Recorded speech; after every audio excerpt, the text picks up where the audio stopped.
Assalamu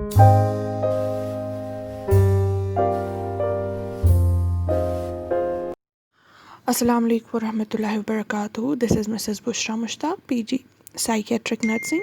Today I am with a new topic that is antepartum hemorrhage, and this topic will be divided into different parts. Today I am with the part first of this topic. The contents covered to be today will be antepartum hemorrhage, its definition, incidence, and causes. And in this, the type will be discussed the placenta previa, its definition, risk factors, etiology, and degrees. Now, if we talk about the just like bleeding in the pregnancy, just I have already discussed about the bleeding in the pregnancy, in which we have covered different topics as well, like abortions, right? That comes in the bleeding in the early pregnancy. ठीक है ना?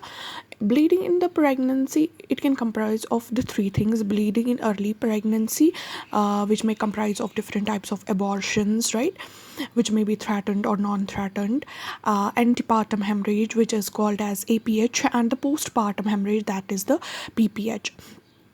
So entire pregnancy, if it is complicated with any sort of bleeding, the three reasons can be there. It can be in the early pregnancy, which comprise of the abortions, the antepartum hemorrhage, which will be discussed today, and the postpartum hemorrhage, that is after the delivery. Now, talking about the definition of the antepartum hemorrhage or APH, it is also called as a prepartum hemorrhage. ठीक है ना? Before the delivery, ये हम उसको बोलेंगे when the bleeding is from or into the genital tract prior to the birth of the baby. birth से पहले, baby के birth से पहले ही अगर bleeding हो रही है genital tract में, then it is called as antepartum hemorrhage. Or another definition for this, अगर bleeding हो रही है from or into the genital tract after 28 weeks of the pregnancy, that is the gestation, and but before the delivery of the baby, then it is called as antepartum hemorrhage. Ante means before, partum is birth, and the hemorrhage, the bleeding. Now the incidence rate, talking about the antepartum hemorrhage, it affects 3 to 5% of all the pregnancies, normal pregnancies, and 1/5 of the preterm babies born, they are associated with the complication of the pregnancy is antepartum hemorrhage, and it occurs in 2.8 per thousand singleton pregnancies, and the rate gets increased, that is 3.9 per thousand twin pregnancies. जिनका multiple pregnancy होगा उनमें ये antepartum hemorrhage के ज़्यादा chances है as compared to the singleton pregnancy. Now the causes of the antepartum hemorrhage, basically the antepartum hemorrhage, the APH, it can be categorized, the causes can be categorized into three.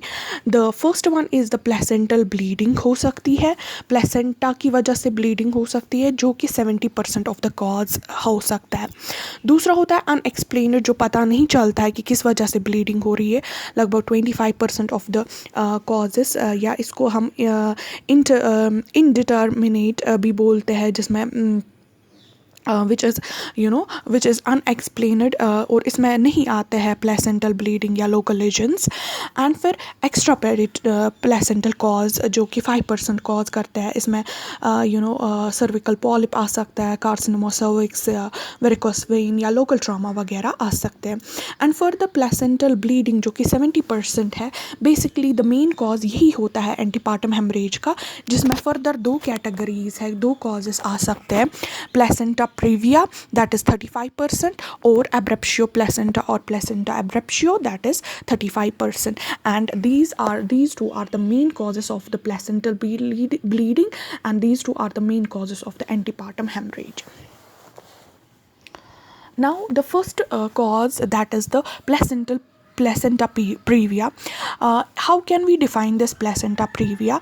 When the placenta is implanted partially or completely over the lower uterine segment, because the normal placenta की अगर बात करेंगे वो upper uterine segment में implant होना चाहिए. It gets a lot of nourishment over there, and moreover which is very much feasible, ठीक है ना, to the placenta and for the continuation of the pregnancy till the term also. And but in the placenta previa, the placenta is implanted. There are various reasons why it gets implanted in the lower uterine segment, which will be discussed, but here the placenta is implanted partially, either partially or completely, in the lower uterine segment.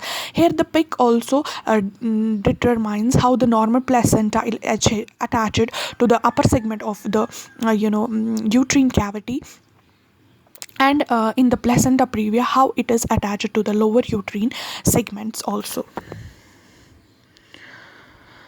Now the risk factors here, why the placenta previa occurs, what are the major risk factors which can cause the placenta previa, or what are the predisposing factors which can boost for having this placenta previa. The first one, अगर पिछला time पे भी placenta previa हो माँ को, then the second chance will be also कि mother को again placenta previa हो.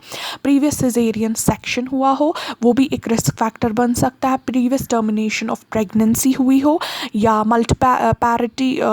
मल्टीपैरस वुमन हो, एडवांस्ड मैटरनल एज हो greater than 40 years, multiple pregnancy हो, दैट इज ट्विन्स और ट्रिपलेट्स और क्वाड्रुप्लेट्स, वो भी एक रिस्क फैक्टर बन सकता है what is called as placenta previa का.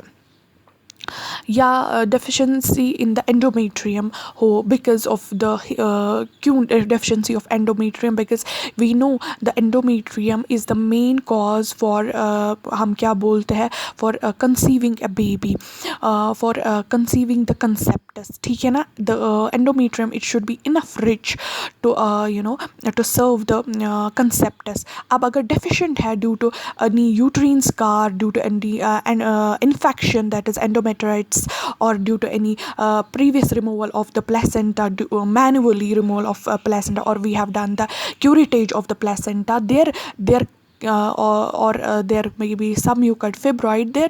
These factors can lead to the deficiency in the endometrium, जहाँ पे फिर अगली बार placenta को implant होने में मुश्किल होगा due to the blood supply, due to the nourishment or whatsoever, जिसकी वजह से वो lower uterine segment में फिर implant होता है, ठीक है. या कभी ये भी रिस्क फैक्टर बन सकता है, assisted conception किया हो, IVFs वगैरह, या स्मोकिंग मदर हो, उसकी वजह से उसका endometrium वीक रहता है, उसकी वजह से देयर आर वेरियस कॉजेस कि ब्लड सप्लाई अच्छा नहीं पहुंचता है एंडोमेट्रियम को, सो उसकी वजह से भी इम्प्लांटेशन गलत जगह पे हो सकती है प्लेसेंटा की. Now the etiology, what is the etiology behind the lower lying of the placenta, that is placenta previa.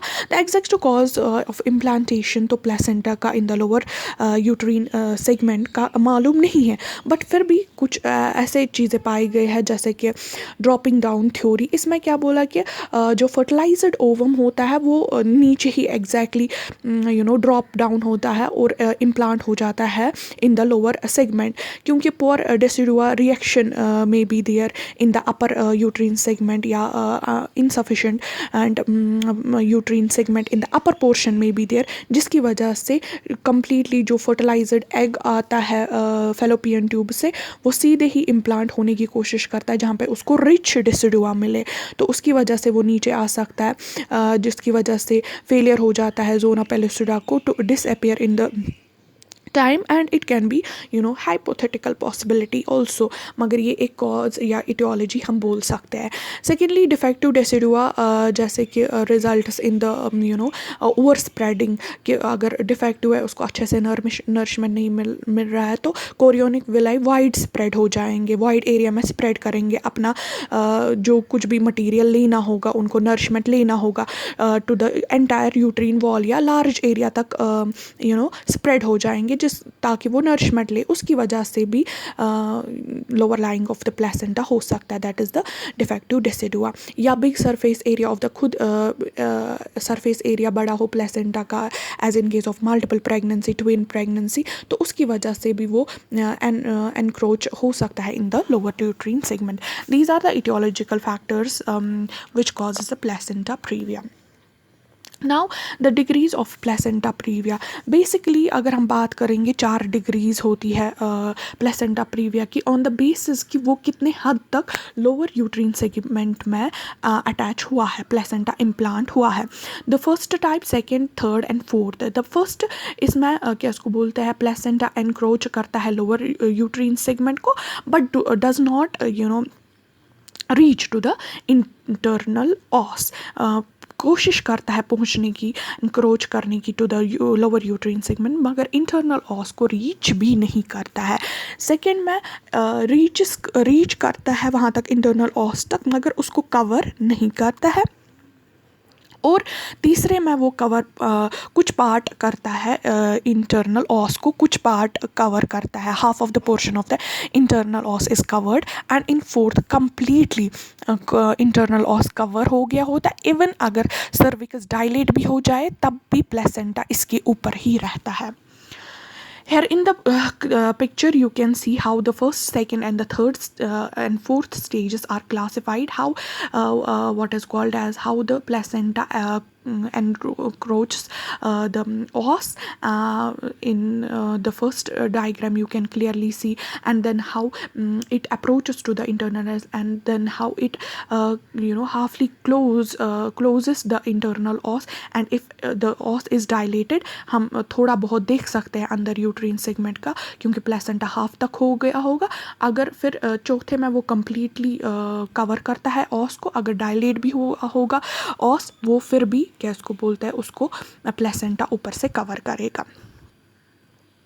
Now the dangerous placenta, basically this name is given to type second posterior placenta previa, क्योंकि because क्या होता है, curved birth canal major thickness ले जाता है इसका what is called as placenta का, क्योंकि उस वक्त अगर टाइम सेकेंड की बात करेंगे वो ओवरलाई करता है इन द सैक्रम प्रोमेंट्री, जिसकी वजह से वो एंटीरियर पोस्टीरियर डायमीटर जो है इनलेट वो कम करता है और प्रिवेंट करता है एंगेजमेंट होने की इन द प्रेजेंटिंग पार्ट, जो हिंडर कर सकता है in the effective this what is called as compress कर सकता है separation of the placenta, and जिसकी वजह से ब्लीडिंग हो सकती है। ठीक है, या प्लेसेंटा सेकेंड टाइम पे मोर कंप्रेस हो सकता है अगर उस टाइम हमने वेजिनल डिलीवरी अलो की, and there are more chances of the cord compression या कॉर्ड प्रोलैप्स